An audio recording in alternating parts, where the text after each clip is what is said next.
defeat the mandates rally, right? A defeat the mandates rally. Now, remember, the executive order from Biden was not a mandate, it was a protocol. It allowed for multiple exemptions, including testing out, religious exemption, philosophical difference exemption, and a medical exemption, not a mandate. Democrats did a horrible job messaging this, but it was not a mandate.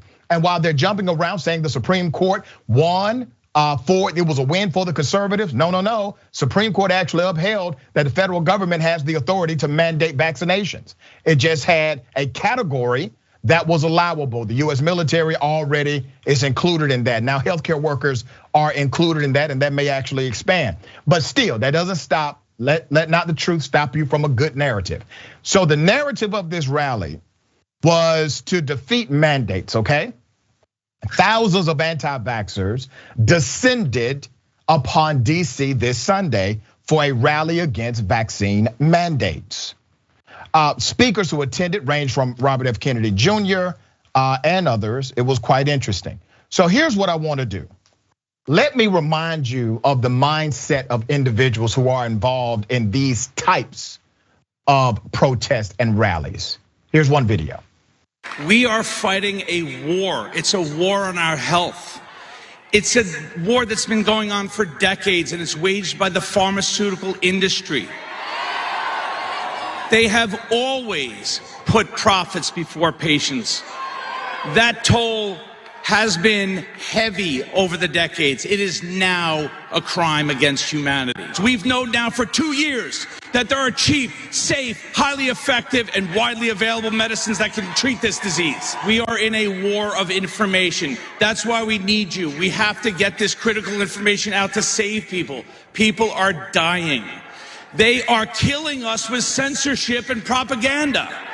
They are manipulating the minds of millions. Most of the healthcare system, many of my fellow physicians are completely brainwashed into believing that there is no treatment. All right, so based on clinical trial studies, that information is readily available to the public.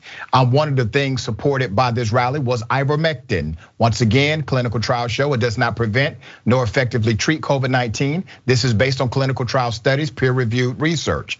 However, that has not stopped legislation, which we're gonna get to later, and politicians saying that it does. Now, let me remind you also, these are the same people that said things like this. When war starts, I will put a bullet in your ass, just for the press. Really? You're goddamn right. When this starts, you're dead. I will kill anybody that's got press on them because they started this. This supposed Army veteran said he'll put a bullet in the press because it's the press's fault. Let me remind everyone of the great irony of this entire line of thinking. Many of these individuals will say that they are for choice, that they simply want to give people the freedom to choose. But as soon as someone disagrees with them on an ideological, political, or medical point, they are now saying that they want to kill you, that they would like to take away your freedom to choose. If you do not think like them, you are somehow un-American, non-patriotic, that you are worthy of death in the United States of America. What they're selling you is a bill of goods. They're trying to make everybody think like they think. They are afraid of free thinkers. They are afraid of open thought, and they are terrified of actual dialogue and facts. But as you see routinely, they continue to have massive crowds in this country and frankly beyond. Aida, thoughts? I mean, I'm gonna just say, I don't remember any rally for those Americans in Tuskegee who were wronged by the American government. I don't see any rallies. I don't see rallies for any of those Americans who helped build this country. And I'm gonna keep talking about this racial inequity and that these white people, right? Not all white people, but these white people are having a temper tantrum because now they don't feel like they are exempt from they're exempt from the rules. And it's just a big temper tantrum. And again, I will repeat, if that was you telling somebody that you would put a bullet in the head of the press and that video went viral, they will find out where you live and they will send federal agents to your house to arrest you.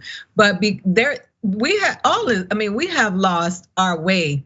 People talk about this country with this exceptionalism about America. America is a hot mess right now. The politicians, all of them, and I don't mean every single one of them. I mean from all political sides are participating in these games, and they don't realize that a lot of these people have mental health issues because our mental health system in this country sucks. These people are not balanced individuals. A lot of these people also are violent and dangerous.